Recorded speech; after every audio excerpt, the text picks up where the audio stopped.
Hay personas que pasan toda su vida creyendo que su mayor miedo es fracasar, perder, quedarse atrás o no ser suficientes. Pero después aparece una película como Good Will Hunting y te hace darte cuenta de algo mucho más incómodo.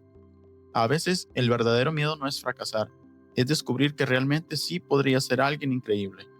Porque cuando eso pasa ya no tienes excusas.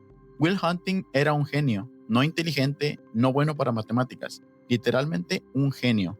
Podía resolver problemas imposibles mientras trabajaba limpiando pisos en una universidad donde personas mucho más preparadas pasaban años intentando entender lo que él entendía en minutos.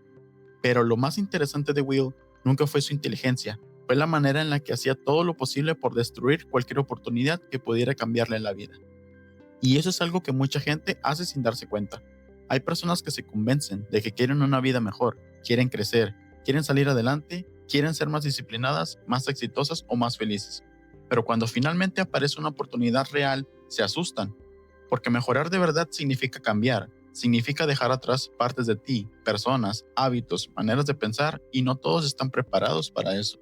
Will era alguien que prefería pelear, burlarse de todos y vivir encerrado en el mismo entorno antes que arriesgarse a descubrir quién podría llegar a ser realmente. Y lo peor es que ni siquiera lo hacía porque fuera arrogante, lo hacía porque estaba roto por dentro. Good Will Hunting nunca fue solo una película sobre un chico inteligente. Era una historia sobre trauma, miedo, autosabotaje y sobre todas las veces que una persona destruye su propio futuro antes de darle la oportunidad de existir. Porque al final, Good Will Hunting no habla solo de un joven brillante desperdiciando su talento, habla de alguien mucho más humano, de todas las veces que una persona se convence de que es más fácil quedarse atrapada en la versión rota de sí misma antes que arriesgarse a convertirse en alguien mejor. Will vivía rodeado de personas que probablemente nunca iban a salir del lugar donde crecieron. Sus días se resumían en trabajar, pasar tiempo con sus amigos, beber en bares y meterse en problemas constantemente. Desde afuera, parecía alguien completamente normal dentro de un entorno normal. Y tal vez eso era exactamente lo que él quería. Porque mientras nadie esperara nada de él, nunca tendría que demostrar quién era realmente. Lo curioso es que Will no parecía infeliz viviendo así. La película nunca intenta mostrarlo como alguien desesperado por cambiar de vida. Al contrario, muchas veces se le ve cómodo dentro de ese mundo. Se ríe con sus amigos, disfruta pasar tiempo con ellos y parece entender perfectamente las reglas del lugar al que pertenece. Y eso es lo que vuelve tan interesante su personaje, porque Will no era alguien atrapado por falta de capacidad, era alguien atrapado emocionalmente. La mayoría de personas en su situación habrían hecho cualquier cosa por tener el talento que él tenía: resolver problemas imposibles, memorizar libros completos, entender temas complejos con una facilidad absurda. Todo eso podría haberle abierto puertas enormes. Pero para Will, su inteligencia no era algo que quisiera usar para construir una vida mejor. Era más bien una herramienta para mantenerse por encima de los demás sin tener que acercarse realmente a nadie. Muchas veces utilizaba su inteligencia como una forma de defensa. En lugar de conectar con las personas, las hacía sentir pequeñas. En lugar de mostrarse vulnerable, convertía cada conversación en una competencia que él podía ganar.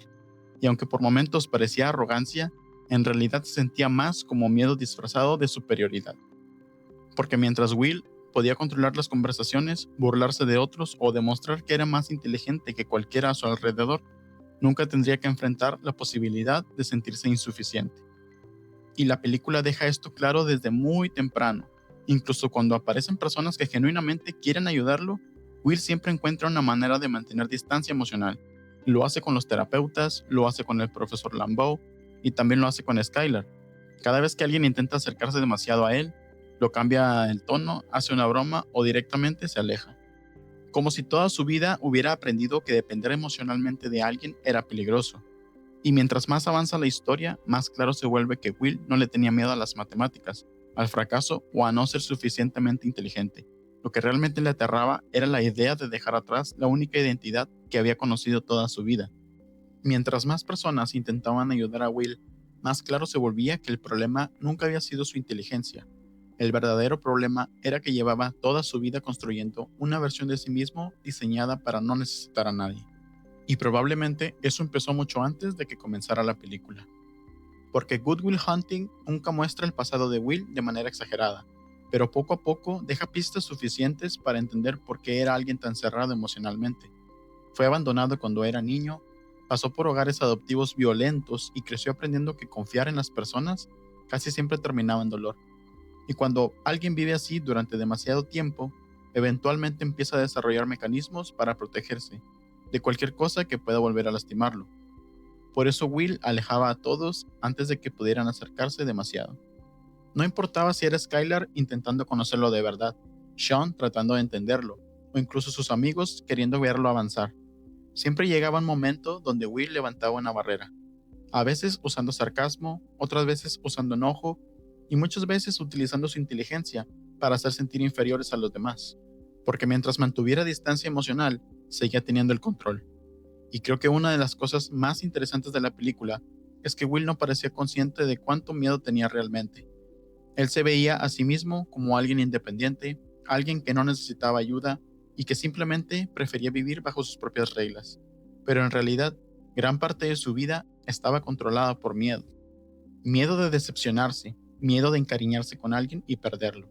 Miedo de descubrir que detrás de toda esa inteligencia seguía siendo una persona rota. Y eso es algo mucho más común de lo que parece. Hay personas que pasan años enteros construyendo personajes alrededor de sí mismas. Algunos usan humor, otros arrogancia, otros se vuelven fríos emocionalmente y desde afuera parecen personas seguras, fuertes o incluso inalcanzables. Pero muchas veces solo están intentando evitar sentirse vulnerables otra vez. Will hacía exactamente eso. Cada vez que alguien intentaba acercarse demasiado a la parte humana de él, reaccionaba como si estuviera en peligro. Y tal vez, desde su perspectiva, realmente lo estaba. Porque cuando toda tu vida has aprendido a sobrevivir, cerrándote emocionalmente, empezar a confiar en alguien puede sentirse más aterrador que seguir solo. Una de las cosas más frustrantes de ver Good Will Hunting es que en muchos momentos parece que Will ya tiene todo para cambiar su vida. Tiene inteligencia, tiene oportunidades, tiene personas intentando ayudarlo y poco a poco empieza a abrirse emocionalmente más de lo que probablemente lo había hecho en años. Pero aún así, cada vez que está a punto de avanzar, termina retrocediendo. Y eso hace que la película se sienta tan humana porque muchas veces las personas creen que el problema de cambiar es encontrar oportunidades, cuando en realidad el verdadero problema aparece después. Cuando ya no tienes excusas, cuando finalmente llega el momento de hacer algo diferente y una parte de ti empieza a entrar en pánico, porque salir de tu zona conocida significa dejar atrás la identidad con la que llevas viviendo toda tu vida. Will podía resolver problemas matemáticos imposibles, pero no podía imaginarse viviendo una vida diferente a la que siempre había conocido. Y eso se vuelve todavía más evidente con Skylar, porque por primera vez en toda la película, Will conoce a alguien que genuinamente quiere estar cerca de él, no por su inteligencia, no por lo impresionante que era, sino simplemente por quien era como persona. Skylar intentaba acercarse a la parte más humana de Will, la parte que él llevaba años escondiendo incluso de sí mismo. Pero mientras más real se volvía esa relación, más incómodo se sentía Will. Y aquí es donde la película muestra uno de los tipos de autosabotaje más dolorosos que existen, porque Will no destruye las cosas que no le importan, destruye exactamente aquello que más significado tiene para él. Cuando Skyler le pide que se vaya con ella, lo que realmente le está ofreciendo no es solo una relación, le está ofreciendo una vida diferente, una oportunidad de salir del lugar donde siempre había estado atrapado. Y aunque una parte de Will probablemente sí quería aceptar, otra parte estaba completamente aterrada, porque aceptar significaba confiar, significaba abrirse emocionalmente, significaba dejar de esconderse detrás de sarcasmo, peleas y actitud defensiva. Y al final, como muchas personas hacen cuando tienen miedo de perder algo importante, Will decide destruirlo antes de darle la oportunidad de existir realmente. La discusión entre él y Skylar duele tanto precisamente por esto, porque se nota que Will sí siente algo real por ella, pero simplemente no sabe cómo manejar algo tan vulnerable sin atacar, mentir o alejarse emocionalmente. Y una de las escenas más importantes de toda la película ni siquiera viene de Sean o de Skylar, viene de Chuck, porque Chuck entiende algo que nadie más parece comprender completamente. Entiende que lo peor que podría pasarle a Will no sería fracasar, sería quedarse exactamente en el mismo lugar toda su vida. Por eso, cuando le dice que la mejor parte de su día es caminar hasta su casa, esperando que algún día Will ya no esté ahí, no lo dice porque quiera perder a su amigo, lo dice porque sabe que alguien con el talento de Will merece algo más grande que vivir escondiéndose para siempre. Durante casi toda la película, Will pasa el tiempo intentando demostrar que nadie puede entenderlo realmente. convierte cada conversación en una batalla, utiliza su inteligencia para mantener distancia emocional y parece sentirse más cómodo alejando personas que dejando que alguien se acerque demasiado. Y por mucho tiempo eso le funciona, hasta que aparece Sean. Porque Sean no intenta impresionar a Will, no intenta competir con él intelectualmente, ni convencerlo de que es especial. De hecho, probablemente es la primera persona en toda la película que deja de ver a Will como el genio y empieza a verlo simplemente como alguien herido. Y creo que por eso sus conversaciones funcionan tan bien. Sean entiende que el problema de Will nunca fue falta de inteligencia, era de dolor acumulado. Toda su vida, Will había aprendido a sobrevivir escondiéndose emocionalmente detrás de una personalidad que parecía fuerte, segura e imposible de lastimar. Pero mientras más tiempo pasa con Sean, más difícil se vuelve mantener esa máscara, porque Sean también conoce el dolor, también sabe lo que es perder personas importantes y vivir con heridas que no desaparecen simplemente porque alguien sea inteligente. Y poco a poco las sesiones dejan de sentirse como terapia y empiezan a sentirse más como dos personas intentando entender por qué el dolor puede llegar a controlar tanto una vida.